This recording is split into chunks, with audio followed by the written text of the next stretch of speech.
Start చేయి మాట్లాడు. మే 13వ తారీఖు జరిగే సార్వత్రిక ఎన్నికల్లో మతోన్మాద బీజేపీని ఓడించాలని ఇండియా కూటమి అభ్యర్థి అయిన కాంగ్రెస్ పార్టీ అభ్యర్థి నీళ్ళ మద్దు గెలిపించాలని చెప్పేసి ఈరోజు సదాశివపేట పట్టణంలో సిపిఎం పార్టీ ఆధ్వర్యంలో బైక్ ర్యాలీ నిర్వహించడం జరిగింది.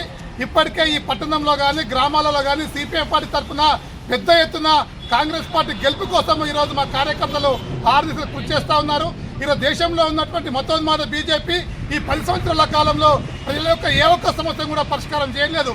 దేశంలో అసమానతలు పెరిగిపోతూ ఉన్నాయి, పేదరికం పెరిగిపోతూ ఉంది, తిండి లేక అనేక మంది కూడా చనిపోతున్న పరిస్థితి కూడా ఈ దేశంలో కనిపిస్తూ ఉంది. కానీ దేశంలో ఉన్న బీజేపీ మాత్రం ఈరోజు భారతదేశం వెలిగిపోతుందని చెప్పేసి అబద్ధ ప్రచారము ఈరోజు కొనసాగిస్తూ ఉంది.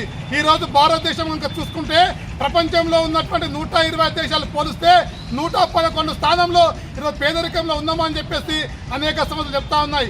అదేవిధంగా ఈరోజు తలసరి ఆదాయం కనుక చూసుకున్నట్లయితే 142 దేశాలు పోలిస్తే మన దేశము 112 స్థానంలో ఉంది. అంటే ఈరోజు భారతదేశంలో పేదరికం ఏ స్థాయిలో ఉందో ఒకసారి పరిశీలన చేసుకోవాల్సిన అవసరం కూడా ఉంది. ఇప్పటికే దేశ ప్రధానమంత్రి చెప్తా ఉన్నాడు, భారతదేశంలో 80 కోట్ల మందికి ఈరోజు నిత్యావసర బియ్యాన్ని ఈరోజు సరఫరా చేస్తామని చెప్తా ఉన్నాడు. అంటే ఈరోజు 8 హక్కులు కాలర్ వస్తూ ఉంది. కార్మిక చట్టాలు మొత్తం ఈరోజు లేకుండా పెట్టుబడులకు అనుకూలంగా ఈరోజు చట్టాలు తయారు చేస్తూ ఉంది.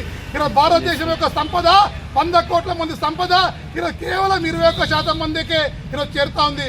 అంటే పెద్ద పెద్ద పెట్టుబడిదారులకు కార్పొరేట్ సంస్థల కోసం ఈ ప్రభుత్వం పనిచేస్తూ ఉంది.